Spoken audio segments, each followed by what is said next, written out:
Tetaplah baik, jika beruntung kamu akan menemukan orang baik. Jika tidak, kamu akan ditemukan oleh orang baik. Kembali lagi bersama saya Stephen. Seperti biasa jangan lupa siapkan apa? Ya tentunya kopi dan nutbray untuk menemani kalian dalam menonton alur cerita film ini. Selamat menyaksikan dan celepot!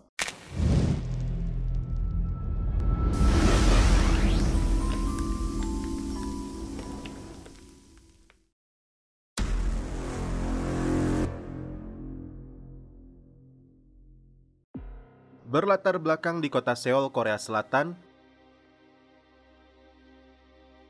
inilah aktor utama dalam film ini yang bernama David Jung, mantan agen intelijen Amerika yang pura-pura masuk ke dalam ruang karaoke. Padahal David sedang mengintai ruangan sebelah yang ditempati anggota intelijen swasta bernama Ed Wood. Pria tersebut terlihat sedang berhubungan dengan markas Kadis Private Intelligence atau pusat intelijen swasta yang berada di Seoul. Markas tersebut menugaskan seorang agennya yang bernama Rebecca untuk melancarkan aksi di sebuah gedung kongres lantai 9. Rebecca yang berpura-pura hamil menargetkan duta besar Rusia untuk Korea Selatan bernama Mikhail Korkov yang disebut sebagai salah satu sahabatnya Putin. Naik ke lantai 9 gedung tersebut, Rebecca berpura-pura pusing dan meminta seorang pengawal di sana membawakannya jus. Diam-diam, Rebecca menempelkan cairan khusus ke ponselnya duta besar Rusia tersebut. Ketika dubes itu menggunakan ponselnya, ini yang terjadi. Rebecca lalu pergi menggunakan lift setelah pengawal itu sadar seorang wanita hamil mendekati dubes. Identitas Rebecca pun terbongkar. Sebelum ditangkap, ini aksi memukau yang dilakukan Rebecca.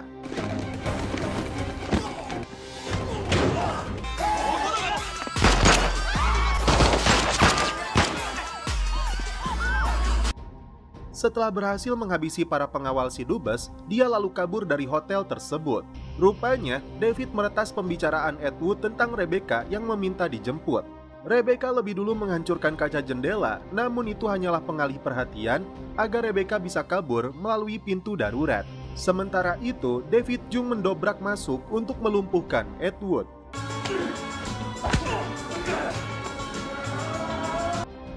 Sambil menuruni anak tangga darurat, Rebecca mengganti kostumnya menyamar jadi petugas hotel. David pergi menuju lokasi titik untuk penjemputan Rebecca. Turun dari KRL, Rebecca kembali mengganti kostumnya lagi. Belum terungkap apa misi David.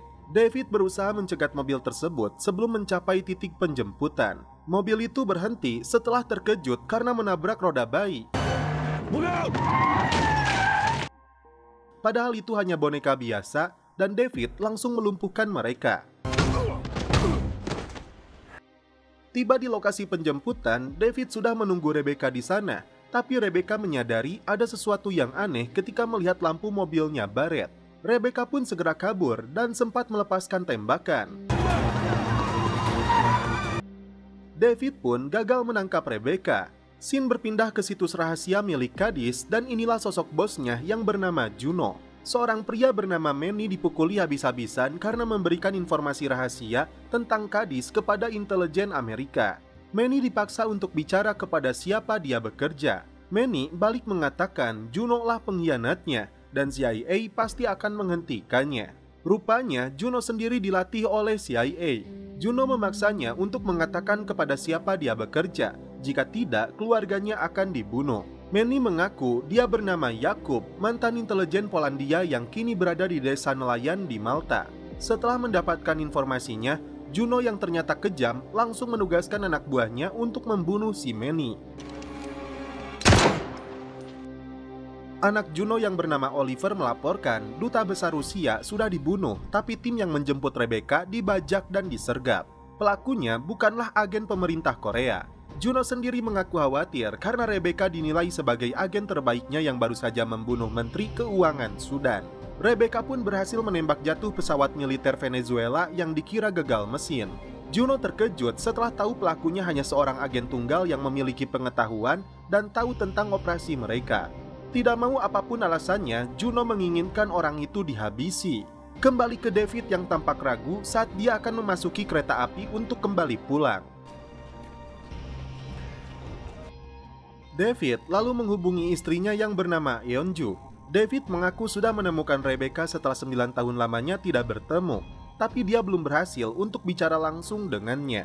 Eunju mengingatkan David sesuai kesepakatan dia hanya punya satu kali kesempatan. Seharusnya dia kembali pulang karena Kadis pasti akan membunuh mereka semua. Tapi David mengaku tidak bisa pulang sebelum misinya berhasil.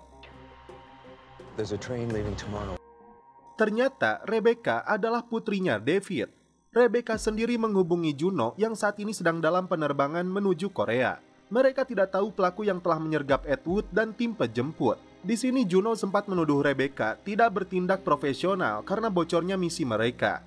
Rebecca berjanji akan balik memburu pelakunya. Juno mendapat informasi dari anak buahnya bahwa pelaku itu seorang pria Korea yang berusia 40-50 tahun. Sementara itu, David meninggalkan rangkaian angka di dalam mobil yang dia rampas tersebut, lalu menghancurkan jendelanya agar menimbulkan bunyi alarm. David lalu menemui sahabatnya yang bernama Yongsik untuk meminta bantuan agar menghilangkan jejak untuknya. Padahal sebelumnya, David sudah melakukan hal tersebut, tapi kali ini masalahnya dia berhadapan dengan Kadis. Yang mengejutkan, David adalah agen intelijen yang telah mendirikan perusahaan keamanan tersebut. Namun, kini David yang akan diburu oleh mereka. David akan tetap mengambil kembali Rebecca yang direkrut oleh mereka sebagai pembunuh profesional, meskipun taruhannya adalah nyawa. David membutuhkan paspor baru dengan bantuan Yongsik. Sementara itu, Rebecca dan rekannya Edward menemukan koordinat GPS yang ditinggalkan di dalam mobil. David berencana sengaja memancing Rebecca untuk datang ke lokasi itu.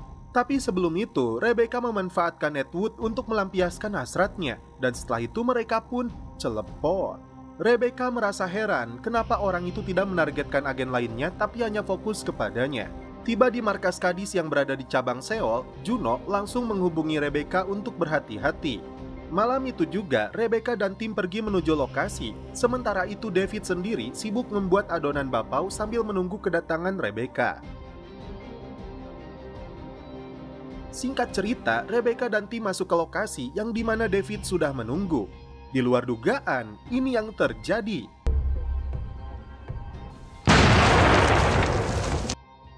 Dua anak buah Rebecca terluka parah.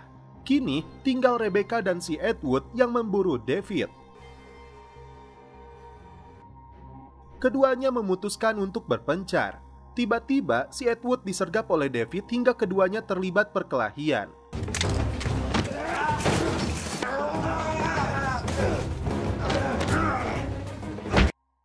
David bisa saja membunuhnya, tapi dia memilih untuk membuatnya pingsan.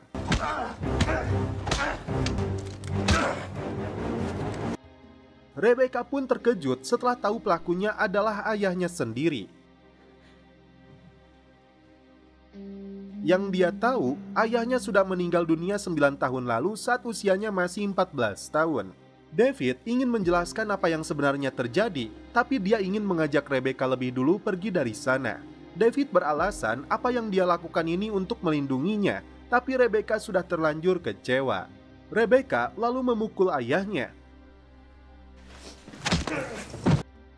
Setelah itu Rebecca menghubungi Juno yang dia kira sudah tahu pelakunya adalah David.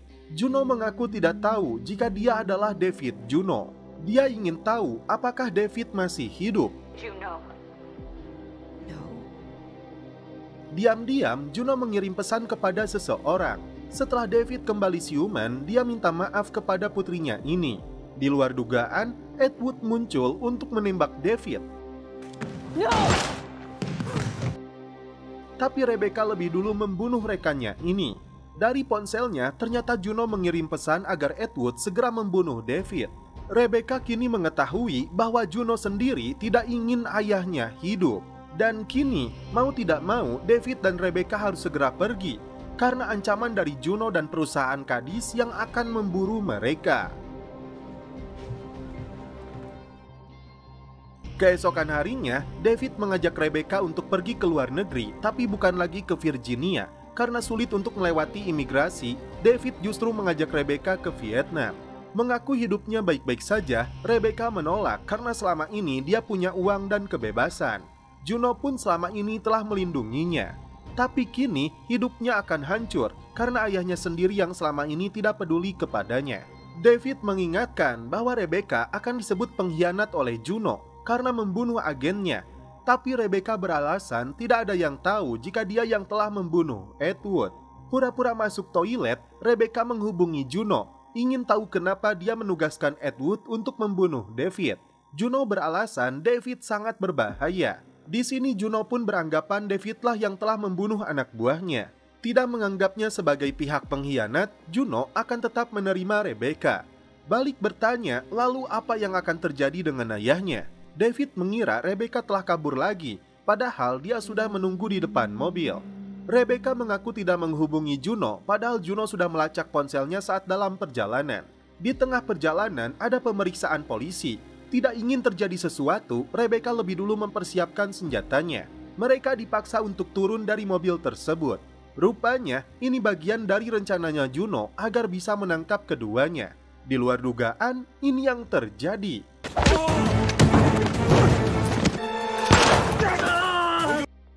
Setelah melukai para polisi itu, keduanya langsung kabur. Juno sendiri mengaku terkejut jika David ternyata masih hidup. Padahal dia dan Oliver menghadiri pemakamannya. Oliver sendiri mengaku aneh karena David menyayanginya saat dia masih kecil. Dan Juno sebenarnya dekat sekali dengan David. Tiba-tiba anak buah mereka melaporkan bahwa David menikah lagi dengan Eunju, putri dari seorang pengusaha terkemuka. Jadi, Eunju ini bukanlah ibu kandung Rebecca karena David menikah lagi. Oliver lalu bertanya apa dia tahu tentang Jae-hoon.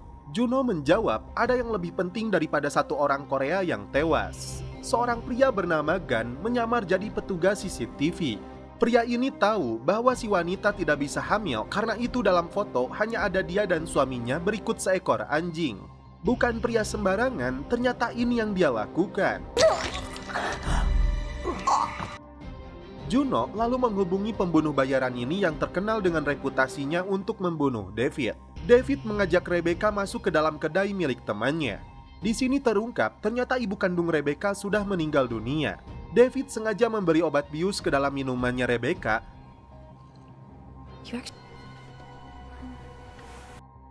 Setelah itu dia menggeledah barang-barang pribadi putrinya itu, dari mulai paspor hingga karet balon. Dari salah satu ponsel jadulnya, Rebecca ternyata sudah menghubungi Juno. Sementara itu, Juno terkejut setelah seorang senator bernama Dawson tiba di kantornya yang berada di Seoul. Senator ini lalu mengajak Juno untuk menikmati ramen di sebuah restoran.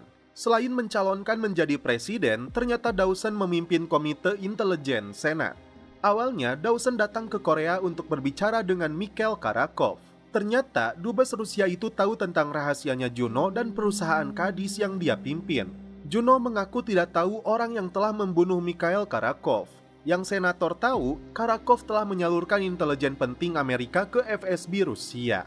Dan karena itu, dia ingin tahu siapa dalangnya. Rebecca akhirnya kembali siuman. Dia mengaku telah menelepon Juno. Dia belum bisa melupakan kekecewaannya kepada David setelah lama meninggalkannya. Rebecca yang kecewa sempat memukul ayahnya. Setelah dia menangis, David menceritakan tentang operasinya di Filipina untuk memburu Hugo Maldonado dan kelompok teroridaunya. Tapi David dan tim pasukan khusus meremehkan kekuatan mereka. Hugo mengetahui tentang keluarga David termasuk foto dan akte kelahiran Rebecca. Hingga akhirnya seluruh anggota timnya David dibantai habis oleh mereka. Hanya dia sendiri yang masih hidup. Karena itu David memalsukan kematiannya untuk melindungi Rebecca. Tiba-tiba Eunju menelepon David mengatakan dia berada di stasiun tapi ada 2 orang mencurigakan membuntutinya. Yakin mereka adalah anggota kadis, David menyuruhnya untuk bersembunyi. Dia akan tiba dalam waktu 15 menit. David meminta Rebecca untuk menunggu sampai dia menjemput istrinya.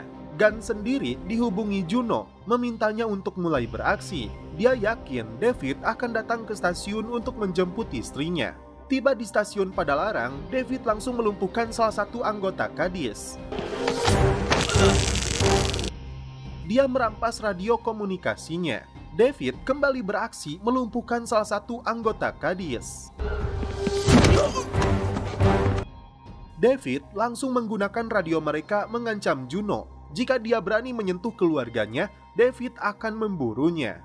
Tapi Juno tidak gentar, merasa dia punya power yang jauh lebih kuat daripada David yang hanya pensiunan agen intelijen.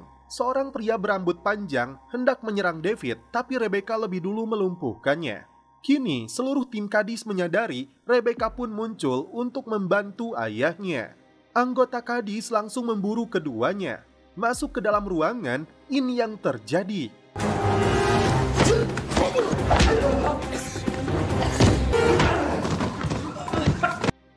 Tiba-tiba Gunn muncul menyerang David hingga keduanya terlibat pertarungan.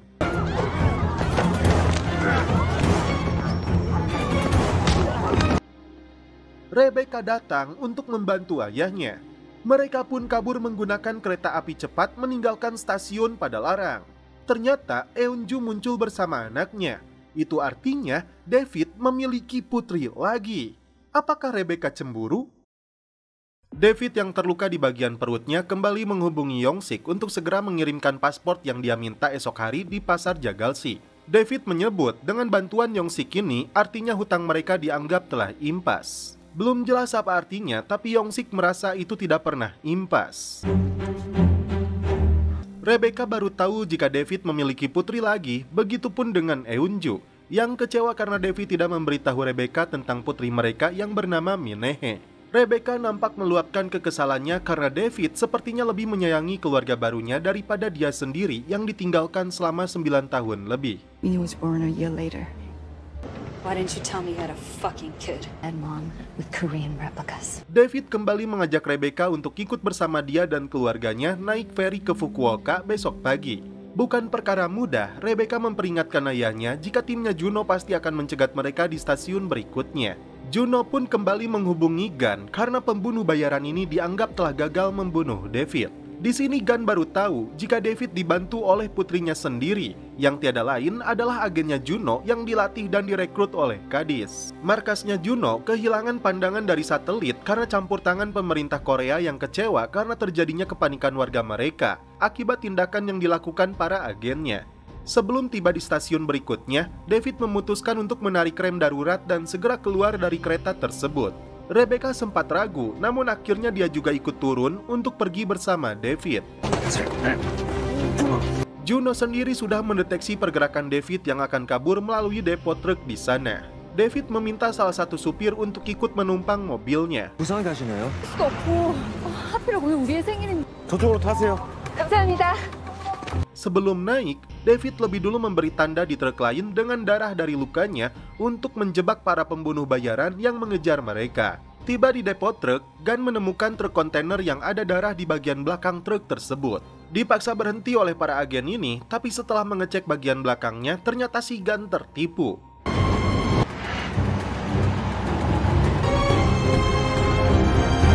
David membawa keluarganya ke tempat aman. Tiba-tiba mereka melihat seseorang, rupanya itu adalah Pak Kwan yang ditugaskan untuk menjaga rumah ini. 김수지? 이래 오실 줄 알았으면 막 그래도 준비했지. That's Mr. Kwan.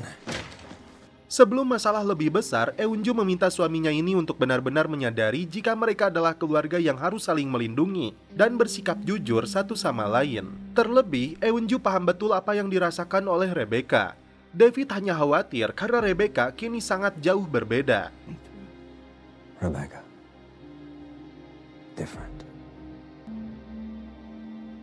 Senator Dawson menunjukkan foto Oliver dan seorang pemuda bernama Jae-hoon, putra dari seorang pengusaha yang dibunuh malam itu. Jae-hoon dianggap sebagai aset CIA dan kini CIA sedang mengintai pergerakan Oliver terkait kematian Jae-hoon. Juno merasa Oliver tidak punya salah. Dawson ingin berbicara langsung dengan Oliver. There's nothing to worry about by letting me talk to Oliver. Singkat cerita, Juno menemui Oliver yang sedang berlatih memanah. Dia meluapkan kekesalannya karena seharusnya Oliver berhati-hati karena CIA sedang mengintainya terkait kematian Jae-hoon. Apakah Oliver benar-benar terlibat atau tidak? Yang jelas, Oliver merasa dia atau ibunya telah menghargai Rebecca daripada dia sendiri, dan kini karena Rebecca dianggap sebagai pengkhianat, Oliver meminta ibunya untuk mengizinkan dia memburu Rebecca. If we find her, this all goes away.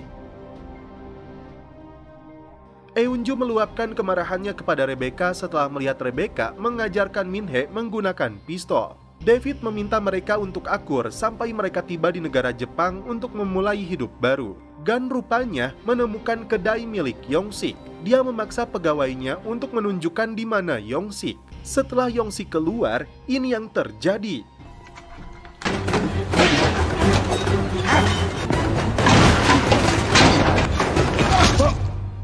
Yong-sik tidak mampu menghadapi pembunuh bayaran ini. Dia memaksa Yong-sik mengatakan di mana David berada. Hingga akhirnya Yong-sik dihabisi.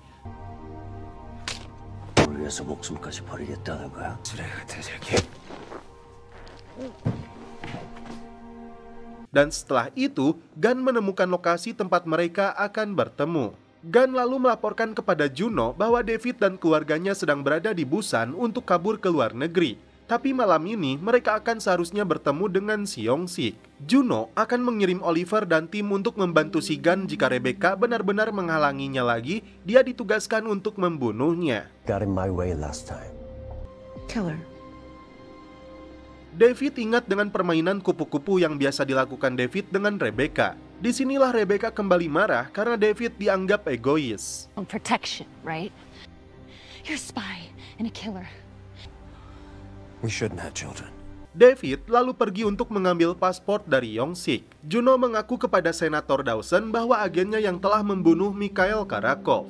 Rupanya, dia mengkambing hitamkan Rebecca sebagai dalang di balik kematian dubes Rusia untuk Korsel itu. Rebecca dituduh telah membelot dari perusahaannya dan ada hubungannya dengan kematian Karakov. Sedangkan tentang kematian Jae-hoon, dia mengaku tidak tahu sama sekali, begitupun dengan putranya. Di sini Juno takut kepada senator ini yang bisa menghancurkan reputasi dan perusahaannya. Apalagi ini terkait dengan Oliver. Tiba di pasar Jagalsik, David merasa heran karena Yong-sik tidak ada di sana. Bahkan sulit untuk dihubungi. Lalu dia menelepon kedai milik Yong-sik, tapi pegawai di sana mengatakan sudah tutup karena sesuatu terjadi. Disinilah David menyadari temannya itu telah dibunuh dan kini dia sedang diburu oleh timnya Kadis. David melihat ada si Oliver di pasar tersebut yang sedang memburunya. Gun yang berada di atap bangunan melihat pergerakan David. I'll follow him. Kembali ke rumah aman, David meminta keluarganya untuk berkemas karena mereka tidak bisa pergi ke luar negeri. Menurutnya, pilihan terbaik mereka adalah Pulau Joji. Rupanya, Gun sendiri sudah membuntuti David ke rumah tersebut. They're here.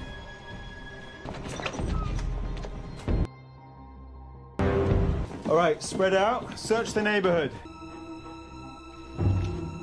Lalu David membawa keluarganya ke pelabuhan untuk membayar seorang nelayan agar membawa mereka ke Pulau Joji. Singkat cerita, David menyuruh Enju dan putrinya bersembunyi di ruangan, sementara dia dan Rebecca akan menghadapi para pembunuhnya Kadis. Tak berselang lama, baku tembak pun terjadi.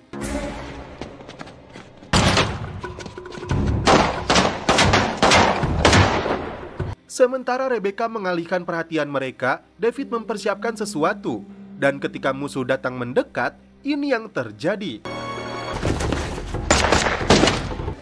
Let him come closer. Let's go. Come on.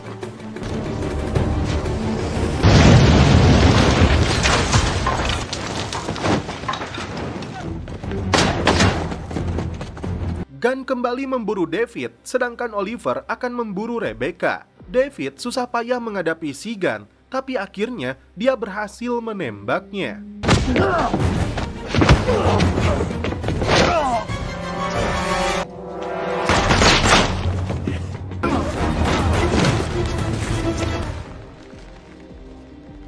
Hey, call me Gum.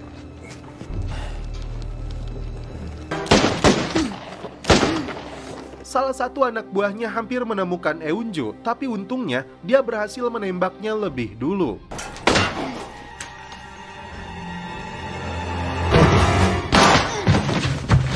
Are you okay? Tersisa Rebecca yang berhasil melumpuhkan si Oliver dengan bantuan ayahnya. Di sini terungkap setelah Oliver mengatakan bahwa David sengaja dijebak oleh ibunya sendiri saat melakukan misi di Filipina. Rupanya Juno yang menyerahkan seluruh berkas tentang David kepada kelompok Maldonado, termasuk identitas tentang Rebecca. Saat itu juga David menghubungi si Juno untuk melampiaskan seluruh emosinya karena merasa telah dihianati hingga hidupnya pun hancur. Dan sebagai hukumannya, David akan membunuh Oliver.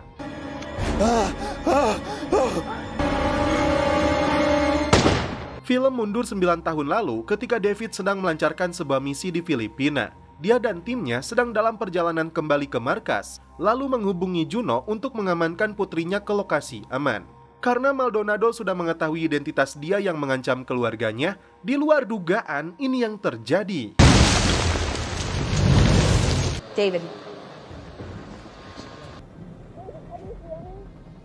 David terlibat baku tembak dengan kelompok terorida Filipina itu.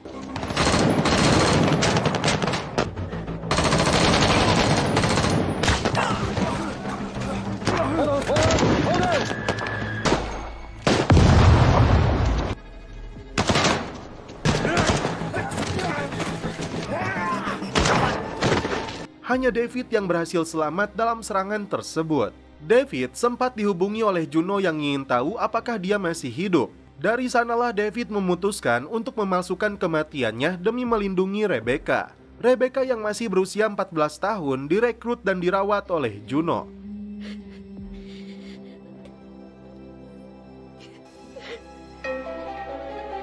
Di atas kapal itu, Juno mengawasi anak buahnya yang sedang membuang jasad dari para agen yang dibunuh oleh David dan Rebecca. Setelah mereka hendak membuang jasadnya Sigan, ternyata dia masih hidup. Tapi Juno tidak berhasil menemukan putranya. The fuck is my son? Kembali ke markas, Juno melampiaskan amarahnya kepada anak buahnya agar segera menemukan putranya. My son! David dan keluarganya disambut oleh orang tuanya Eunju yang memiliki bisnis kapal dan ekspor-impor, tapi Rebecca menyebutnya bisnis penyelundupan.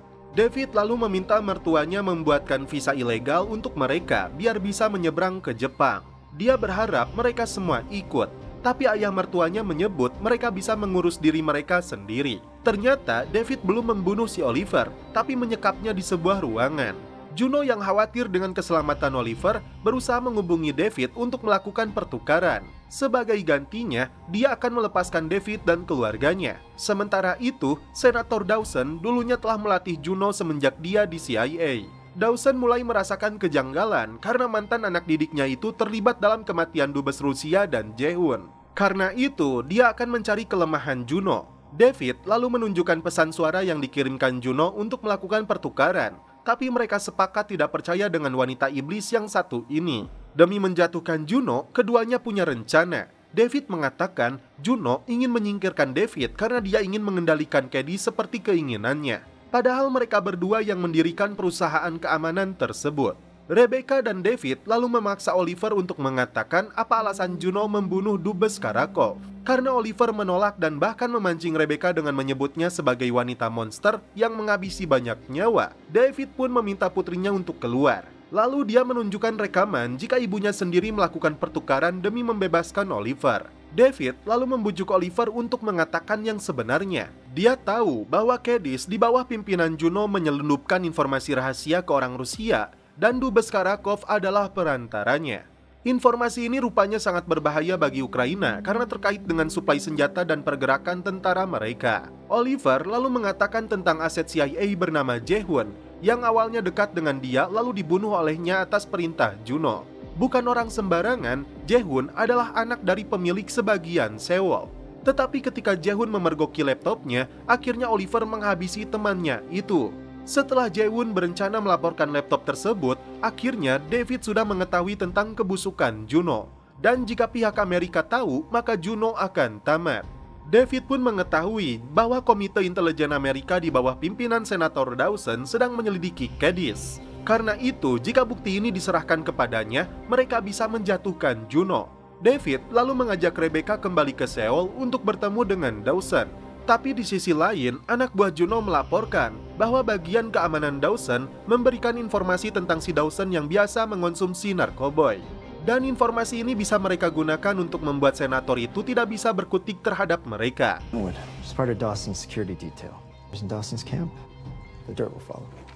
David pamit kepada istri dan anaknya yang dititipkan kepada mertuanya. Sementara dia dan Rebecca akan membawa Oliver pergi. David dan Rebecca sudah berada di Seoul melihat senator. Mereka fokus kepada asistennya, di mana tugas Rebecca untuk kembali beraksi mendekati asistennya Dawson. Mereka pura-pura menabraknya agar bisa meretas ponsel miliknya. He's got a finance call at 11. Seriously, I got it. Thanks. Oh, thanks. Singkat cerita, Rebecca dan David sudah melihat Dawson di sebuah pasar dikawal para pengawalnya. David lalu menghubungi senator ini untuk meminta waktu bertemu 1 menit. Dikawal para keamanannya, senator tahu yang menghubunginya ini adalah David. David dan Rebecca punya rencana akan menjauhkan Dawson dari para pengawalnya. Ketika para pengunjung dikejutkan dengan meletusnya jagung bakar, Dawson lalu pergi ke kedai yang disebutkan oleh David untuk bicara 4 mata. Di waktu yang sama, David sengaja menyalakan ponselnya Oliver di lokasi tersebut. Sementara itu, Rebecca mengalihkan para pengawalnya Dawson. David mengatakan bahwa Juno yang menjadi dalang atas kematian Jehud. Meski tidak tahu tentang kematian Mikhail Karakov, senator ini bisa memberikan kekebalan untuk David, tapi sulit untuk Rebecca, kecuali dia punya bukti yang kuat. Unless Juno destroys us both. Singkat cerita, David melepaskan Oliver di lokasi tersebut berikut dengan ponselnya.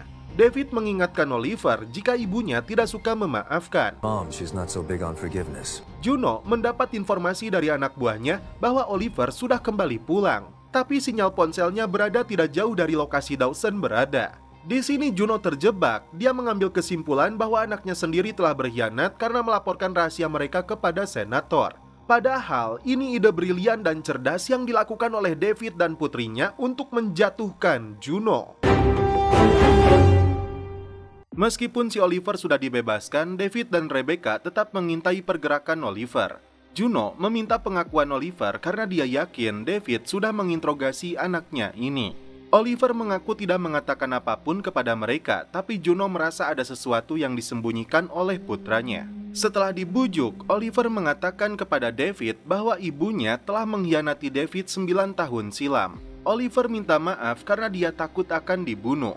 Inilah yang membuat Juno kecewa kepada Oliver. David dan Rebecca mengintai dari atas atap ketika Juno dan putranya dikawal puluhan agen saat mereka keluar dari rumah. Rupanya, keduanya akan menyusup ke dalam rumah Juno untuk melancarkan rencana berikutnya. Mereka lebih dulu menyusup masuk ke dalam ruang kontrol untuk menghapus rekaman CCTV. Meskipun Oliver sudah mengatakan semua kepada ibunya, tapi tetap saja Hollis akan meminta keterangan Oliver terkait dengan penculikan yang dilakukan David. David dan Rebecca mengatur sebuah rencana adu domba antara Oliver dan ibunya. Oliver ditanyai oleh tangan kanan Juno yang bernama Polis karena mereka mengira Oliver telah bertemu dengan Senator Dawson. David memasang kamera pengintai tapi untuk ditemukan oleh Oliver. Mereka buru-buru pergi karena Oliver terlihat kembali pulang. Oliver's out front. How long do I have? He's in the hallway. Dad, we have to go. David dan Rebecca keluar dari rumah Juno melalui atap. Oliver sendiri merasa ada yang aneh dengan lukisan di dinding. Ibunya menelepon untuk bertanya apakah Oliver bertemu dengan Dawson. Sepertinya dia tidak percaya. Disinilah Oliver merasa diawasi oleh ibunya sendiri dengan memasang kamera pengintai.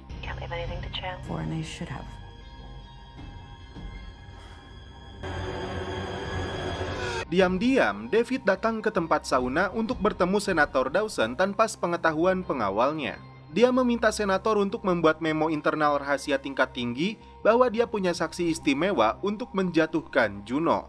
Memo terkait dengan kematian Karakov itu diminta untuk dibagikan kepada orang-orang terdekatnya. Ini bagian dari rencana David untuk mengetahui siapakah mata-mata internal di dekat Dawson. Dawson sempat tidak percaya, tapi Juno yang sudah 4 tahun bekerja untuk Juno mengetahui betul bahwa Juno selalu memiliki mata-mata internal. Singkat cerita, memo tersebut dibuat oleh Dawson lalu dibagikan kepada para orang terdekatnya. Dan inilah sosok kepala keamanan bernama Vicky yang menjadi anteknya Juno. Dia bertemu dengan Juno dan Hollis mengatakan bahwa atasannya mendapat informasi tentang saksi tingkat tinggi. Disinilah Juno berpikir bahwa orang yang dimaksud itu adalah putranya sendiri. Dia menugaskan Hollis untuk terus mengintai pergerakan Oliver. Dawson pun kembali menghubungi David bahwa kepala keamanannya terbukti telah berkhianat dan menjadi anteknya Juno yang dia saksikan sendiri. Agar Oliver benar-benar mau bersaksi untuk melawan ibunya sendiri, Rebecca punya rencana untuk mengatur strategi seakan-akan Juno memang ingin membunuh Oliver, dan nantinya Oliver berpaling ke pihak Dawson. mental dan psikologis Juno mulai terpengaruh. Setelah David terdeteksi berada di Seoul, Juno menugaskan kembali Gunn untuk memburunya. Dia ingin tahu apa yang dilakukan David kepada putranya. Juno lalu menghubungi mantan suaminya yang sudah menikah lagi.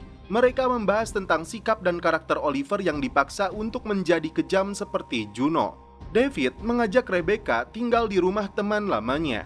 Karena hobinya memasak, David mengajak Rebecca untuk membuat adonan bapau.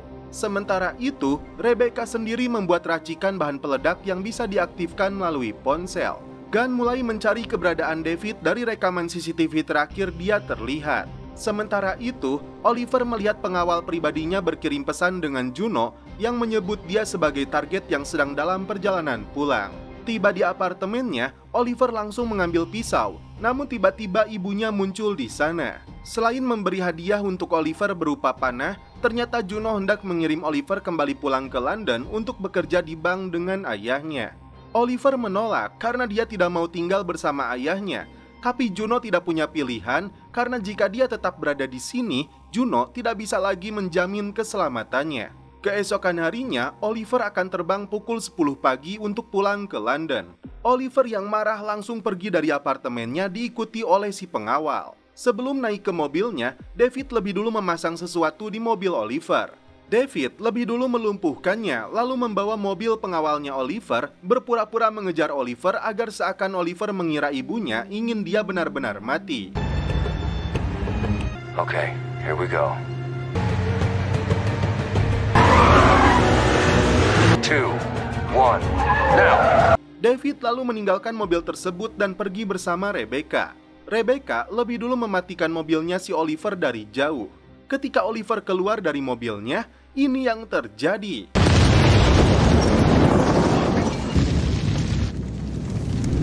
Alhasil, Oliver mengira ibunya ingin dia mati, dan setelah itu Oliver langsung menemui Senator Dawson. Senator ini menjanjikan perlindungan selama 24 jam penuh untuk Oliver, asalkan dia mau membeberkan tentang keterlibatan ibunya. Lalu Dawson menghubungi David tentang pengakuan Oliver yang tentu saja melibatkan juga Rebecca.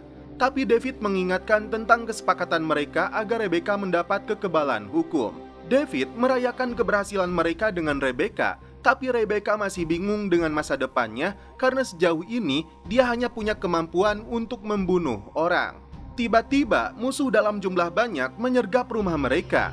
Keduanya memutuskan untuk kabur dengan lebih dulu meledakkan rumah tersebut.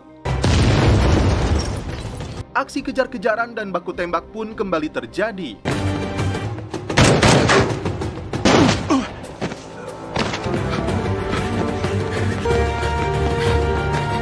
Di luar dugaan, Gunn lebih dulu menabrak dan menculik Rebecca.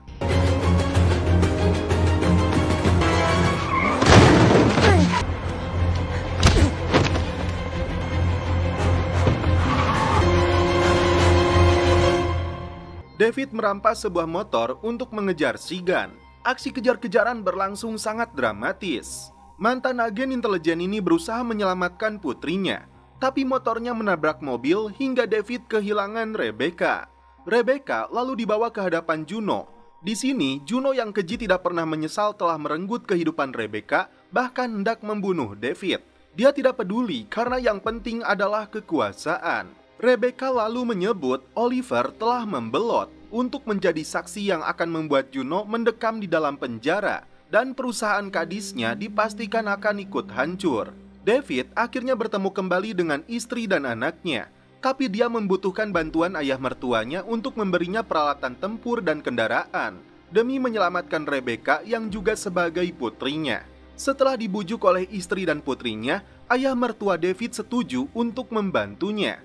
Tapi David pun harus melakukan apa yang dia mau, meskipun ini sesuatu yang tidak David sukai. Rebecca membeberkan rencana dia dan ayahnya yang menjebak Oliver seakan Juno akan membunuhnya. Karena itu, Oliver membelot dan membenci Juno lalu berpihak kepada Senator Dawson. Entah apa rencananya, Juno melepaskan borgol di tangan Rebecca. Sementara itu, Eunjo mengingatkan suaminya, sebelum dia menyelamatkan Rebecca, dia harus memastikan jika Rebecca tidak berpihak kepada Juno. David yakin Rebecca masih putrinya yang diculik oleh Juno. David mulai mempersiapkan persenjataannya setelah diberi bantuan oleh ayah mertuanya.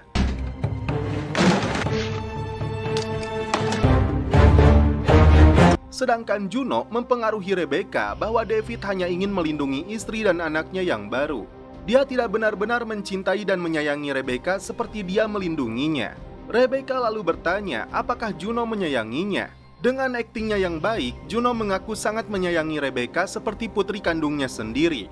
Lantas, apa pilihan Rebecca? Apakah berpihak kepada David atau Juno? Rebecca lalu berlari dan memeluk Juno. I really hope you don't. I miss you too. Holly segera mengajak Juno pergi karena FBI sudah bergerak untuk menangkapnya. Sementara itu, David bergabung dengan tim pasukan khusus yang dipersiapkan oleh ayah mertuanya untuk mengejar Juno dan menyelamatkan putrinya. Sebelum tiba di landasan, David menyabotase lampu merah agar Juno dan timnya terjebak dalam kemacetan. David dan tim sengaja mengarahkan Juno ke lokasi yang mereka inginkan. Disinilah David beraksi untuk membunuh satu persatu anak buahnya Juno. Juno dan anak buahnya mulai terjebak di lokasi ini. It's David.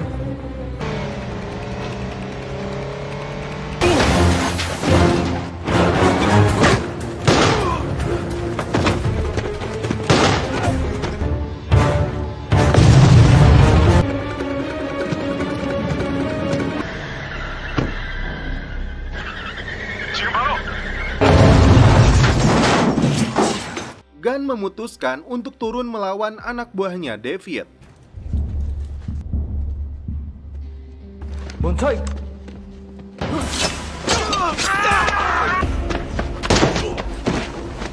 Giliran David yang kembali berhadapan dengan pembunuh bayaran ini.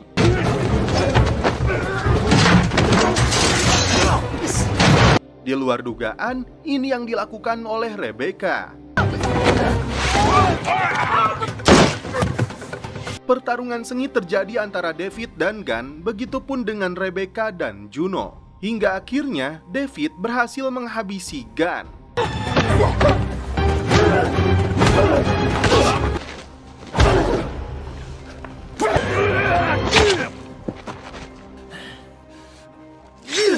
Juno pun tidak punya pilihan karena kini dia berhadapan dengan Rebecca dan juga David. Meski Rebecca membenci Juno, tapi dia tidak mau David membunuhnya.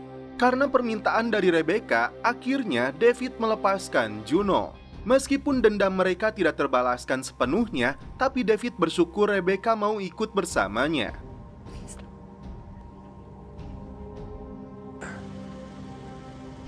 Don't make me come after you, Juno. Juno akan terbang menggunakan jet pribadinya menuju Tengers. Dia sadar betul jika David telah mengalahkannya, dan kini perusahaan Cadiz akan hancur karena CNN sudah menunjukkan berita tentang kasus pembunuhan yang melibatkan Cadiz. Oliver lalu menghubungi ibunya karena kini dia berada dalam perlindungan pihak Amerika. David sendiri merasa bahagia karena keluarganya berkumpul. Eunju dan Rebecca sama-sama pergi ke toilet. Karena terlalu lama, David pun menyusul. Di luar dugaan, David menemukan istrinya bersimbah darah. Di satu sisi, Rebecca pun tidak ada di sana. Lantas, apakah Rebecca yang melakukan ini?